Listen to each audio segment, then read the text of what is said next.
Très chers téléspectateurs, bonjour. Nous recevons sur le plateau de Télécentre-Afrique le professeur Gaston Mandata Ngerekata. Il est professeur à l'université de Baltimore aux États-Unis.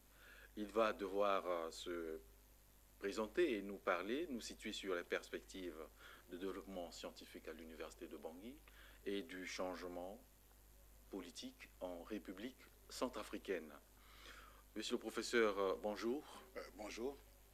Voilà, vous êtes en République centrafricaine il y a quelques jours. Vous allez devoir vous présenter à nos téléspectateurs. Oui, donc je m'appelle Gaston Mandata Ngerekata. Je suis mathématicien, professeur des universités et doyen associé à la faculté des sciences à Morgan State University à Baltimore, dans le Maryland, aux États-Unis. Quelles sont brièvement vos expériences? Bon, alors, expérience professionnelle, j'ai été ici professeur à l'université de Bangui, vice-recteur, haut commissaire à la recherche scientifique et technique et autres fonctions politiques que j'ai occupées ici au pays avant de retourner aux États-Unis il y a de cela pratiquement 18 ans où je réside en ce moment et bon, jusqu'à, disons, 2 semaines avant de décider de rentrer définitivement donc, dans mon pays. Et je suis désormais un Banguissois comme vous. Quel a été l'intérêt pour vous de vous attacher profondément aux sciences? Eh bien, je crois que cela vient de très loin. Quand j'étais encore à l'école primaire à Pawa, vous savez, donc, durant toute ma formation scolaire, j'ai été influencé par certains maîtres. D'abord à Pawa, il y avait M. Guettel, qui m'a influencé en classe de CM2 par sa rigueur, n'est-ce pas, au travail. Ensuite, quand j'étais au lycée moderne de Berberati, il y avait M. Kossi, n'est-ce pas, Mazouka, qui était mon professeur de mathématiques. C'est donc le premier qui m'a donné le goût des mathématiques, n'est-ce pas. Ensuite, M. Kouassi, qui était mon professeur de mathématiques ici en classe de terminale C, a vraiment fini par me plonger dans cet univers mathématique. Il m'a donné le goût, n'est-ce pas, de faire les mathématiques. Voilà, ce sont les gens centrafricains les maîtres, enseignants, qui ont fait de moi ce que je suis en ce moment. Quoi que je fasse, même étant ici, il y a des fonctions administratives et politiques, j'ai toujours fait des maths. Je me rappelle quand j'étais au commissaire à la recherche ici, quand je continuais à faire des recherches, je publiais, et chaque fois que j'étais en mission en France, la première chose que je faisais quand je descendais de l'avion, c'était de courir dans une bibliothèque universitaire pour voir un peu les dernières parutions, les publications les plus récentes, afin de continuer donc à garder la main haute sur ce qui se fait donc dans mon domaine. Voilà, j'ai toujours été passionné par les maths jusqu'à ce moment. Et vous avez étudié aux États-Unis? J'ai plutôt étudié au Canada. J'ai fait tout mon cursus universitaire au Canada, à l'Université de Montréal, avant de continuer ce qu'on appelle le post-doc, c'est-à-dire après le doctorat, un programme de post-doc à la fameuse université de Californie à Berkeley. Voilà un peu mon cursus universitaire. Comment vous avez pu être intégré dans la vie active au Canada ou aux États-Unis? À l'époque, déjà, quand j'étais en maîtrise au Canada, à l'Université de Montréal, j'étais déjà un enseignant. On m'avait déjà pris pour être... J'étais assistant, j'étais très jeune, j'avais à peine 21 ans, hein, j'étais déjà pris comme assistant. Et donc, ça m'a permis très rapidement donc, d'avoir la possibilité de renforcer mes expériences en matière d'enseignement et en matière de publication. Bon, aux États-Unis, quand je suis reparti de Bangui, il n'était pas difficile pour moi de m'adapter dans la mesure où je connaissais déjà le milieu, que je continuais à publier. Je me rappelle même cette anecdote au moment où le doyen de la faculté des arts et des sciences voulait m'embaucher comme professeur, comme enseignant à Morgan State University. Il a vu mon CV, il a regardé, il a vu que pendant que j'étais à la fois ministre, recteur ici, je continuais à publier. Alors, il s'est dit, tiens, vous étiez ministre, vous continuez à publier des théorèmes mathématiques. Maintenant que vous n'êtes plus ministre ici, je suis sûr que vous ferez du bon travail. Je vous embauche. Voilà, c'est sur cette base-là. C'est-à-dire qu'en fait, il est important, et ça c'est un conseil que je donne un peu à tous mes compatriotes, les jeunes en particulier, au-delà des fonctions administratives et politiques, il faut garder la main dans sa carrière. Il faut se faire une carrière. Voilà. Les fonctions administratives, ce n'est pas une carrière. C'est une fonction dans le temps. Votre valeur intrinsèque, c'est votre carrière, c'est la formation que vous avez. Soit que vous êtes ingénieur, vous êtes médecin, voilà, ça c'est votre carrière qu'il faut garder jusqu'à la fin de votre vie. Et c'est important. Voilà, moi, c'est grâce à ça que j'ai pu avoir donc un boulot pour rester aux États-Unis. On se rappelle, dans un passé récent, vous avez fait un don de documents didactiques à la faculté des sciences à l'université de Bangui. Quels sont les enjeux de ce geste? Vous savez, déjà quand j'étais ici enseignant à l'université de Bangui, j'avais plus de livres de mathématiques que la bibliothèque universitaire dans son ensemble. Déjà. C'est vous dire que notre bibliothèque universitaire manque d'ouvrages, okay, d'ouvrages didactiques, aussi bien que des ouvrages de référence pour la recherche. Et donc, quand vous parlez formation, le côté ouvrage est extrêmement important. Donc il est important de doter nos universités, notre université je veux dire, de documents didactiques et de journaux. Donc de nos jours, on peut se passer de cela à travers donc l'Internet. Et justement, je vous l'annonce déjà, c'est l'une des choses que je suis venu faire ici. J'ai été approché par les étudiants de l'université de Bangui. Ils sont venus me voir il y a 3 jours à la maison pour me dire qu'ils aimeraient bien que je puisse les aider à avoir un point Internet à l'université. Je le promets, dès que je rencontrerai le recteur de l'université de Bangui, j'utiliserai mes moyens financiers personnels pour ouvrir un point Internet pour nos étudiants à l'université de Bangui, afin qu'ils puissent accéder gratuitement à l'Internet. Ce faisant, ils pourront donc accéder aux bibliothèques numériques. C'est-à-dire qu'en fait, à partir d'ici, ils peuvent se connecter à des universités en France, en Europe, aux États-Unis, et donc compléter leur information en ce qui concerne donc les cours. Voilà, ça c'est des choses concrètes qu'il faut faire pour aider nos jeunes frères et sœurs à devenir comme nous. Voilà, je suis maintenant professeur d'université. J'aimerais bien que d'autres jeunes, demain, quand je serai à la retraite, puissent prendre ma place et continuer donc à former les générations à venir. Et comment les étudiants se forment au Canada, aux États-Unis? Est-ce que les cours sont en distance, en temps réel, dans les amphis? Il y a toutes sortes de moyens pour transmettre le savoir aux États-Unis. Il y a bien sûr les cours in-muro, n'est-ce pas? C'est-à-dire que, je m'excuse, les cours intramuros, c'est-à-dire à l'intérieur dans les salles de cours, dans les amphithéâtres, mais il y a aussi, et ça se développe très rapidement, l'éducation à distance. Et ça, c'est par voie Internet donc, et téléconférence. Vous savez, il y a chez nous, par exemple, dans mon université, il y a des gens qui restent à des centaines de kilomètres de notre université et qui reçoivent des cours par téléconférence. Voilà. Et ça, c'est aussi quelque chose que nous pourrons voir à l'avenir pour notre université. J'en ai déjà parlé la dernière fois quand j'étais ici au mois d'octobre avec le recteur, le professeur Bobossi, qui lui-même déjà a cette initiative-là de la formation à distance pour l'université de Bangui. La seule chose qu'il faut d'abord développer en amont, c'est l'Internet. Il faut que nous développions l'Internet à haut débit ici dans notre pays et à l'université de Bangui.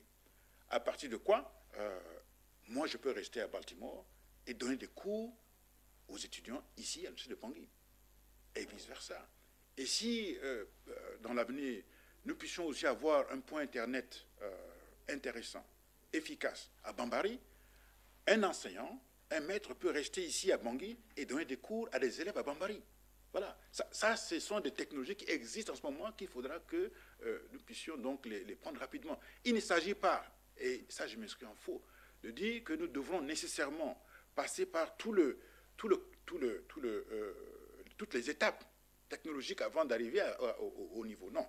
Un exemple. Vous voyez, l'Afrique est passée directement au téléphone mobile sans passer par le téléphone fixe. Aujourd'hui, en Afrique, un peu partout, tout le monde a le téléphone mobile et n'a jamais eu, entre-temps, le téléphone fixe à la maison. Donc nous pouvons aussi, nous, à Bangui, en Centrafrique, passer directement à la plus haute technologie, l'enseignement à distance, sans passer par les étapes intermédiaires, etc. Voilà ce que je pense, n'est-ce pas, sur ce qui concerne donc ce domaine précis. Par rapport à ces perspectives de développement à l'université de Bangui, avez-vous des projets, en tout cas à court terme, pour le lancement de ces activités en République centrafricaine? Comme je vous dis, bon, j'ai donné là quelques exemples. J'ai offert, je fais un don de livres et des journaux au mois d'octobre quand j'étais là, et même bien avant cela. J'ai envoyé plusieurs cartons de livres à l'université de Bangui. Il y a l'Internet que je vais ouvrir pour les jeunes étudiants. Voilà, je travaille aussi avec le département de mathématiques à la formation de nos thésards mathématiques. J'ai favorisé là récemment l'inscription de deux de nos assistants à des programmes de doctorat en mathématiques à l'université des Antilles en Guadeloupe, où moi-même je suis professeur associé. Il y en a deux. Il y a un même d'ailleurs, M. Mamadou, qui va travailler sous ma propre direction. Donc voilà, autant de choses concrètes que nous faisons pour nos jeunes cadets et cadettes qui sont à la recherche donc de leur avenir. Voilà. Par rapport aux actions futures à envisager dans le cadre du développement de l'université de Bangui et les autres perspectives, on traverse une profonde crise en République centrafricaine. Quels sont les projets, c'est-à-dire les réflexions que vous avez, en tout cas en vous, pour faire propulser la République centrafricaine? Vous savez, c'est une très grande question que vous posez là. Et pour répondre à une grande question, on risque de se tromper. Voilà. Mais ne pas répondre à cela, c'est un peu, disons, refuser que l'intelligence puisse s'exprimer. Je suis en train de voir la réalité de notre pays sur tous les plans. Le problème d'éducation est un problème extrêmement important. C'est un problème de base. Je pense qu'une fois la sécurité assurée, il faudra que nous tous nous penchions vraiment de manière sérieuse sur la question de l'éducation. Il y a eu beaucoup d'années blanches, il y a eu beaucoup de pertes dans le secteur de l'éducation. Si vous voyez aujourd'hui ces jeunes qui s'agitent, vous voyez dans les quartiers, la plupart de ces jeunes sont des exclus du système scolaire. Ces jeunes qui s'expriment d'une autre manière, qui veulent exister, qui veulent avoir de quoi manger, qui prennent même parfois des moyens qui ne sont pas les moyens autorisés. Ces jeunes sont les laissés pour compte du système éducatif. Je vois des enfants dans mon quartier. J'ai rencontré là, à La Kwanga, j'étais sorti, il y avait un groupe de jeunes qui passaient. Je les ai arrêtés et j'ai commencé à discuter avec eux. Une des questions que je leur ai posées, je lui ai dit, mais écoutez, vous, qu'est-ce que vous voulez faire comme travail demain? Tous me disent l'armée. Tous, ils ont dit l'armée. Voilà un problème grave. Vous voyez, et ça, c'est notre responsabilité à nous tous, dans ce pays, surtout les hommes politiques. Nous avons pris l'habitude de montrer qu'il suffit de prendre les armes pour qu'on vous déroule le tapis rouge, qu'on vous nomme comme conseiller, comme ministre, et que vous puissiez donc de cette manière-là avoir votre pain et vivre.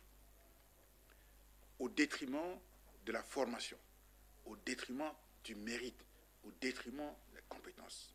Vous voyez les médecins et autres cadres qui sont là, qui sont sans salaire. Pendant ce temps, il suffit que d'avoir des armes pour exister d'une manière ou d'une autre. Et ça, c'est dans la tête de ces jeunes. Et ça, c'est grave. Nous devons changer cela.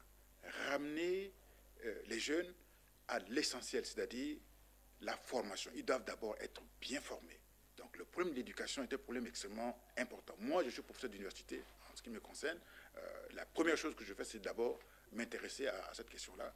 Et dans les prochains jours, avec mes collègues à l'université de Bangui, dès qu'il y aura le plus de travail, je souhaite que ça se fasse rapidement, c'est des choses que nous allons discuter ensemble. Je suis là, je suis maintenant un résident banguissois, on aura tout le temps d'en parler. Avez-vous d'autres projets pour faire participer la population centrafricaine au développement du pays? Bon, un secteur aussi important, c'est le secteur de la santé. Vous voyez, une population qui n'est pas en bonne santé ne peut rien produire. Et donc, de ce fait-là, j'ai récemment, donc cette semaine, il y a trois jours, offert donc, au complexe pédiatrique de Bangui un don de médicaments.